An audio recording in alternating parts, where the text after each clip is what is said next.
Good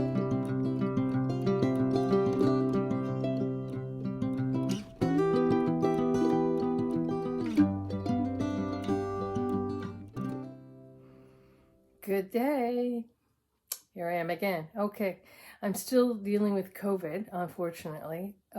My theory is that I got a cold, regular cold, head sinus, not headache, but just a mucus, nose, coughing kind of thing. And then somewhere along the line, I got COVID. So I think I might have picked it up at work because even though I don't interact directly with a lot of customers, I'm placing cards in their pockets and keeping that area filled. I do remember hearing a lot of people coughing in some of the aisles around me. So I think, I picked up COVID at work. And my husband, who was coming along, he's almost 80. He's 2 months shy of being 80. He came along with me to help out because it's a Christmas stock going in, so it's a lot of work setting all that up. And he came along with me, and he also got COVID. So he found out first because he works 1.5 days. Had to take a break there for a cough. He works 1.5 days, and every time he goes into a senior residence, they give them a test for COVID. And this, he came up positive, so he came home, told me, I did a rapid test, I'm positive. We're past a contagious stage, but even though you're past that stage, you still have symptoms, which is annoying for you. And I had decided a long time ago at work that since it's winter and we could all be susceptible to a cold, that I would wear a mask. And I was wearing a mask at work. And I'm fully vaccinated, booster shots and all. But when my husband was working with me, he wasn't wearing a mask. So it's possible that he picked it up and gave it to me, and we have it together. Fortunately, it's just us in the house, so we don't have to isolate in a room or anything like that. We just go about our business. Having said that, I am doing all the things to try to get rid of it. Like resting up, and I've been doing a lot of knitting while I'm resting because I find it hard to just sort of sit and do nothing. I like to do something.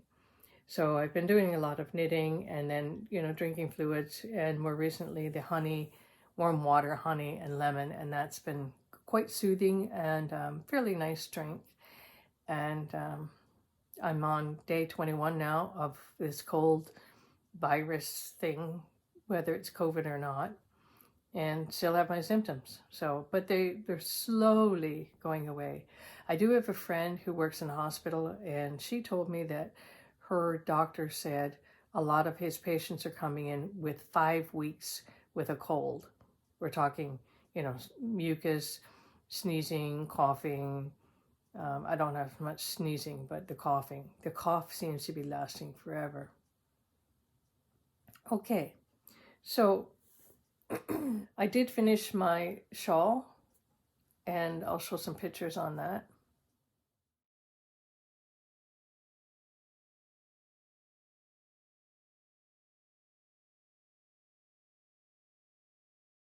It is made with 100% wool, a hand-dyed, or hand-painted, not hand-dyed, hand-painted superwash wool.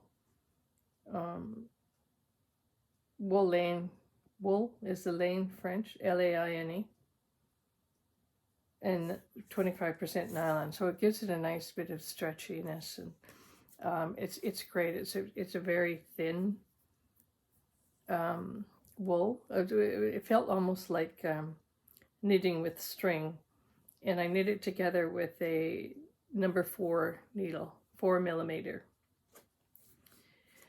So I finished that. That's good. And then I decided to, oh man, I found a new wool shop down the highway from me. It's actually been there 2 years. I just didn't know it. And my girlfriend found it, and we went up. And so I've been putting myself on a budget, $50 or less, because wool is expensive, real wool. and I have been visiting that shop. So I picked up some, this is Drops Air, and it's a mix of baby alpaca and merino wool. So I really like this. This is really nice to knit up. They don't come in this form. I wind my balls, and I've separated them and weighed them, actually weighed the balls, so that I can divide up my work, because I'm making 2 of these panels. And what I'm going to do is, again, it's the V-shaped shawl, but when I get to a certain point, either a number of stitches or measurement, probably about 24 to 30 inches, which will be the V part going down the back. When I do that, I'll make 2 separate panels, and then I'm going to crochet them together down the back. And I'm also going to take the merino wool, which I'm not happy with, but I'm taking it anyway. And I'm going to crochet around the edge just to tie in all the colors. So, and in some situations I have, or some, as I've been going along, sometimes I have used 2 strands and knitting one then the other. So knit the gray, knit the peach, knit the gray, knit peach pink, I'm not sure what you call it. But anyways, and when you double up your wool like that, it tends to make it go in a little bit. So if I crochet the edge all around, it will even all that out. So that's what I'm working on right now. It's not like I need shawls, but I just like it, because I was thinking that if you take a basic pattern and as you're working along with knitting, you are creating your tension. You're learning to get a nice even tension in your knitting. And also then you can practice your casting on, your increasing, decreasing skills, and so forth. So I got this idea of creating a neck shawl. So I use the basic V pattern, but in this case, instead of just increasing on one edge, I'm increasing on both edges. And then I thought, okay, I need to shape it. So I cast off in the center about 11 stitches. I had about 90 something on here. And then I was working with about 40 stitches on this edge. And then just gradually shaping it by decreasing in. I decreased in on the edge here as well. And the idea is that, I flip it over and bring it around the front. So I wanted that openness. I know there's cowls that you can make it slip over your head, but I didn't want to slip things over my head. I just wanted to pull something around like you would a shawl. So that's what I'm doing. And when I get that done, I suppose I'll take a picture and show it to you.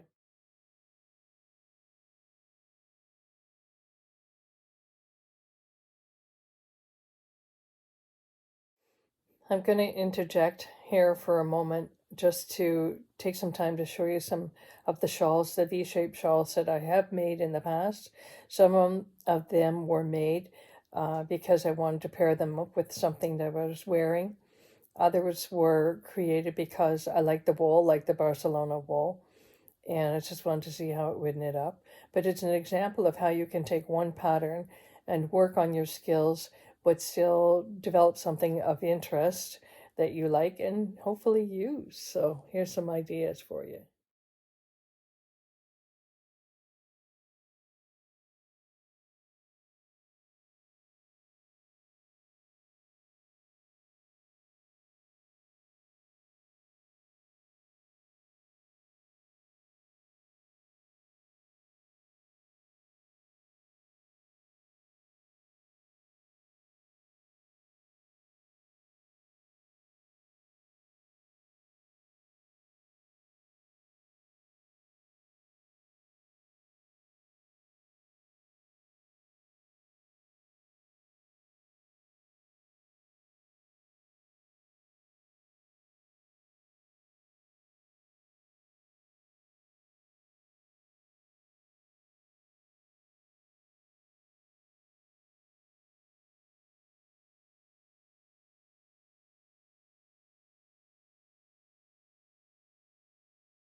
So while I've been working on these things, these little projects, and gradually recuperating, I was thinking about actually a recent report where they talked about how to prevent dementia, or at least if somebody has dementia, how to help them along. And I thought, okay, this is a very interesting news piece. Let's see what they have to say. And for me, it was not new information, because basically what they're saying is to prevent the dementia, or to help it if somebody does have dementia, to help their brain make connections, is to keep them occupied, keep them busy. And so learning new things actually creates new dendrites in the brain. Dendrites are little connections, and you can actively create dendrites by doing things differently and learning new things. So for example, I remember reading a study where you could create new dendrites in your brain just by using your left hand. If you're usually a right hand, you're drinking your coffee in the morning, then try using your left hand. Even just something simple like that can create new dendrites. So, but I thought, like, okay, knitting. Okay, I've knit off and on for years. And I would call myself a basic knitter, nothing really flamboyant. On this project, to create a little bit of eyelet effect was a learning experience for me, something new I had never done. And when you do things like that, you keep your brain active, and that's the whole key. Like, my husband's 2 months shy of being 80, and I've said to him, you need to have a hobby. You need to be doing something other than, I know he works, and he works with seniors, and he prepares these studies that he delivers to a senior class, and he interacts with a lot of people, so that's an activity for him. But then what happens is when he's home, and I'm guilty of this too, we tend to watch the TV. So I had to laugh because I was watching this Santa Claus show, and Santa Claus wanted to retire, and somebody said, well, what are you going to do? You're just going to retire, sit in front of the TV and go to sleep. And that's true, and that can happen. You can get sort of dozy because it's actually a non-interactive activity. Now, granted, there's movies and shows that really engage your interest, and you want to find out what's going on. Recently, Stanley and I were watching a movie, and we didn't really like the movie, but we were interested in, at least for me, I was interested in the psychological aspects, like why were they doing what they were doing, what motivated them, what was their background, was it a genetic fault or whatever. So we were having this discussion back and forth, which is probably the best way to watch movies together, to interact with it. But if you're just sort of sitting there, sometimes we watch these what we call fluffy movies, these fluffy Christmas movies. I won't name the company that makes them, but I'm sure you can imagine who they are. And they're a no-brainer. And for me, somebody who's actually written 3 stories, mysteries, there's a structure involved, and so I'm just sitting there ticking off the boxes. They're going to do this, and there'll be the final climax, and everything will be going along nice, and then there'll be the final little hiccup, and then they'll get over it, and then everything will be wonderful. Anyway, so we watch these fluffy movies, and they're relaxing. Sometimes we fall asleep when we watch them. Then we wake up. What was that? Should we rewind it? But that, again, is a non-responsive activity. And what you want to do, especially if you're over 60 or if you've retired, you're over 65, whatever age you've retired at, you want to keep yourself active. You want to be learning new things. So I don't have them here handy, but when I'm looking at knitting patterns, for example, I was reading a pattern last night trying to figure out, could I do this? What are they actually doing? And it came with a little term. It said BO. That was not body odor. That was, and I had to look it up, bind off. BO could be, all kinds of things, but in the knitting realm, you have to learn the language, like SSK. Oh man, what is SSK? Well, it's slip, slip, and knit. and it creates these different effects. So I'm not sure if there's a CO for cast on or anyways, it's a learning curve. Now, when I first retired, was thinking of retiring and preparing for that, my kids said, Sue, or Mom Sue, why don't you sell the things that you're knitting? And I was making a lot of hats, looming them, knitting them, crocheting them. And so I thought, okay. And I was also knitting these washcloths. And now I've seen washcloths for sale. They sell them as dishcloths, and they're like $1 or $2 at a market. And from my point of view, the material they're using is very inferior. It's probably the cheapest you can find. Again, I won't name names, but it might be $1.25 for this ball of cotton, and it's thick, and they knit them up and they use them for dishcloths. Okay, great. People like those. I was making washcloths. I would buy a very fine, very soft, it came from Turkey, but I would go to the States to buy it, this very fine cotton, and knitting it into washcloths, and they were really, really great. And I wanted to illustrate that they're not dishcloths, they are washcloths, like for your face. And I thought the best way to do that is to get some soap and then pair it with a bar of soap. And then I thought, this is kind of like cheap. It cheapens the value, the product that you're making by going to the dollar store, let's say, and buying soap. And then I thought, well, okay, when I was in my 20s, I wanted to know how to make soap. So I taught myself how to make soap.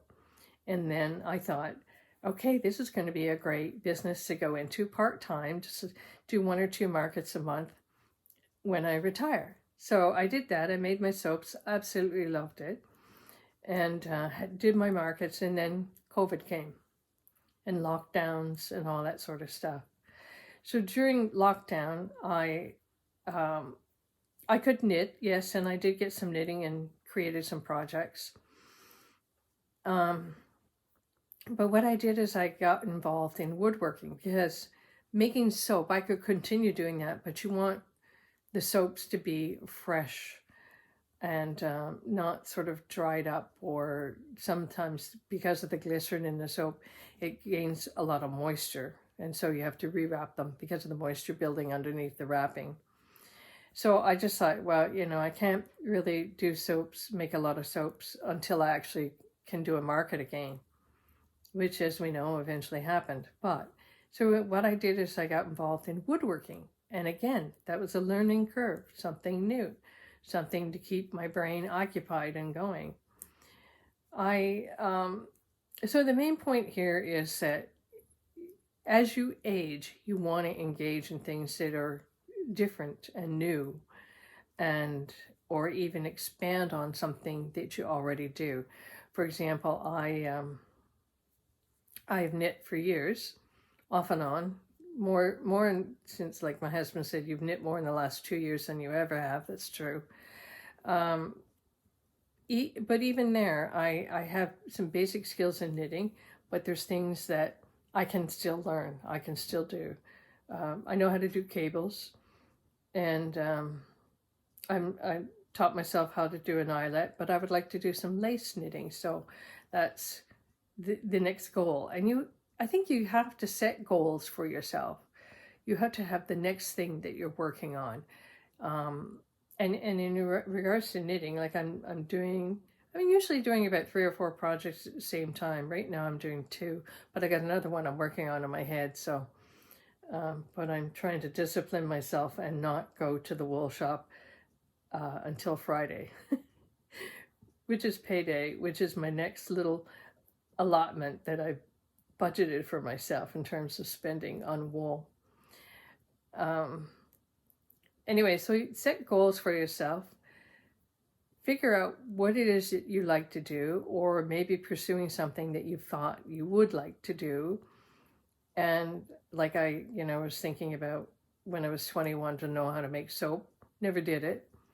And so late in life, I do it after 65 and enjoyed it and still enjoy it. Think about what you like, what you tend to gravitate towards, what you think you might like to do, and pursue it, just even if it doesn't work out.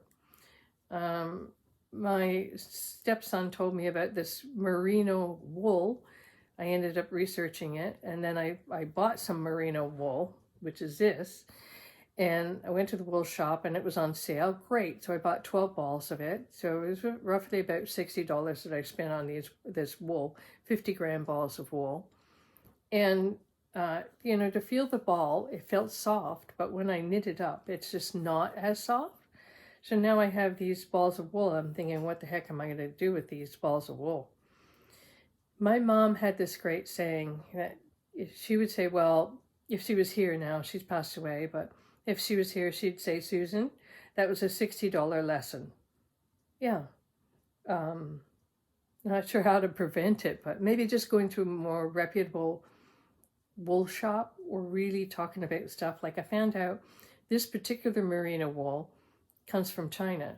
Now, China used to import all their merino wool, which is a particular kind of sheep that was started in Spain, and 50% of Australia's wool is from merino lambs, and China used to import all their merino wool to their place and they would sell it. But now, apparently, China have developed these mountain merino sheep, and it's possible that this merino wool, which is not like any other merino wool, like this is an alpaca merino blend, and it's really a lot different.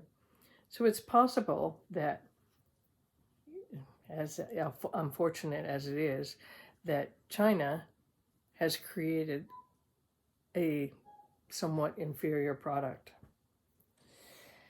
Okay, all of that to say in illustrations is like, find something that you really like to do and pursue it.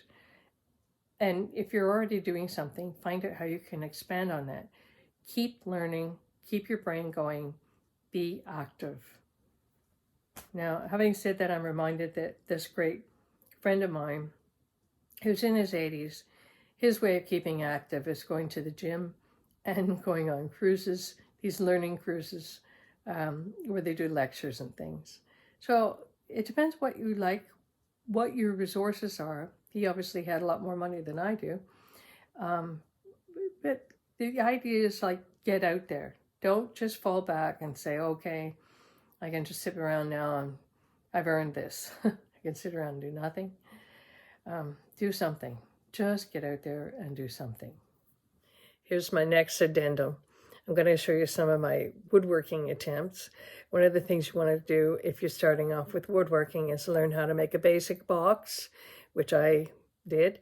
And it's not as easy as one might think to line everything up. You can measure and cut and sand and put together and end up with a rocky box. So anyway, here's some of my initial attempts on that.